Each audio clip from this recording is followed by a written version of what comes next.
नमस्कार दोस्तों। सवाल ये खड़ा होता है कि आदिवासी हिंदू हैं या नहीं है। बाप पार्टी के सांसद राजकुमार राउत ने साफ तौर पर कह दिया है कि आदिवासी जो है हिंदू नहीं है।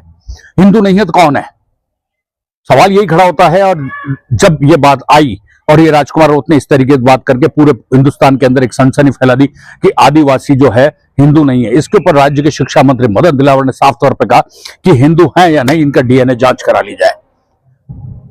अब राजकुमार राउत तिलमिला गए और देखिए भाईजी से राजकुमार राउत ने क्या क्या कहा कि आदिवासी हिंदू हैं या नहीं। आदिवासी समुदाय की पूजा पद्धति, आदिवासी समुदाय का मंच उच्चारण, आदिवासी समुदाय के देवी देवता, हिंदू जो देवी देवताओं से बिल्कुल डिफरेंस है। हिंदू रीति रिवाज और आदिवासी समुदाय का रीति रिवाज बिल्कुल डिफरेंस है। हिंदू रीति रिवाज से शादी और आदिवासी रीति रिवाज से शादी बिल्कुल डिफरेंस है। हिंदू रीति रिवाज में मरण उपरांत आदमी का जो दाह संस्कार है, जो भी सिस्टम किया जाता है वो, और आदिवासी समुदाय वो बिल्कुल डिफरेंस है। हिंदू धर्म अकेले का बात नहीं है। ईसाई धर्म, मुस्लिम धर्म, सारे धर्मों से आदिवासी समुदाय की जो भक्ति परंपरा, पूजा पद्धति, संस्कृति बिल्कुल अलग है। हम लोग कहते हैं कि आदिवासी समुदाय हिंदू नहीं है, तो विरोध हो रहा है। हम हिंदू धर्म को ये नहीं कह रहे हैं कि इसका तौहीन नहीं कर रहे हैं।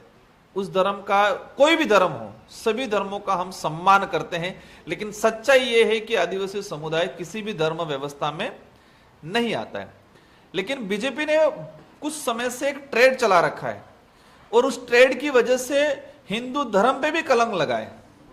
जिस तरह से लोगों में आस्था, आज एक जैन समुदाय की अलग से जनगणना, अलग से आइडेंटिटी, उनके धर्म कोड है। जैनों का अलग धर्म है, लेकिन जैन समुदाय हिंदू धर्म के देवी देवताओं को मानता है और उसको पूजता है। इसी तरह बौद्ध धर्म को भी, बौद्ध धर्म में भी बौद्ध धर्म की एक आइडेंटिटी, बौद्ध धर्म की एक कोड जारी कर रखा है, लेकिन बौद्ध धर्म वाला भी हिंदू धर्म के कुछ देवी देवताओं को पूजता है। हिंदू धर्म वाला बौद्ध धर्म को भी मानता है, हिंदू धर्म वाला जैन धर्म को, देवी देवताओं को भी मानता है, सम्मान देता है। और ये होना चाहिए, ये होना चाहिए। देश, हमारा देश कहते हैं विविधताओं का देश है, इसलिए देश को महान देश कहा गया। इस देश में कई धर्म हैं, कई जातियां हैं। इतनी विविधता होने के बावजूद भी इस देश में एकजुटता रहती है, इसलिए इस देश को महान देश कहा गया है।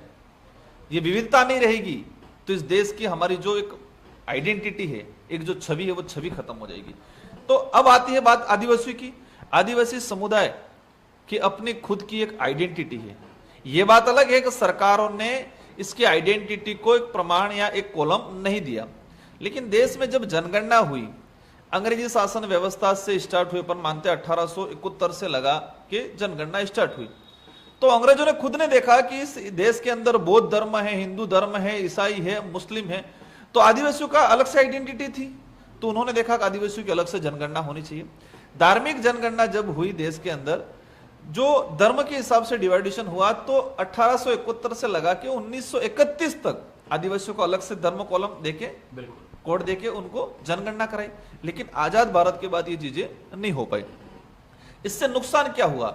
आदिवासी का आइडेंटिटी खत्म हुई, आदिवासी की जो प्रेजेंटेशन, आदिवासियों की एकजुटता खत्म हुआ, आदिवासियों का प्रेजेंटेशन नहीं दिखा।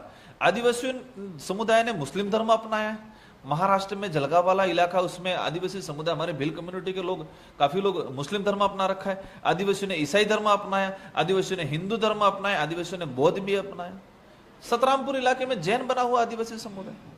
तो आदिवासी समुदाय का डिवाइडेशन हो गया। किसमें डिवाइडेशन हो गया? पार्टियों में तो हुआ ही था, धर्मों में भी हो गया। और अलग अलग धर्मों में जाने के बावजूद आदिवासियों की अलग से अपनी आइडेंटिटी नहीं बच पा रही है आज। तो हम चाहते हैं कि आदिवासी की अपनी आइडेंटिटी जो है, उस आइडेंटिटी को जिंदा रखना है। इसलिए हम कहते हैं कि आदिवासी समुदाय धर्म पूर्वी समुदाय है और सभी धर्मों से बिल्कुल अलग है।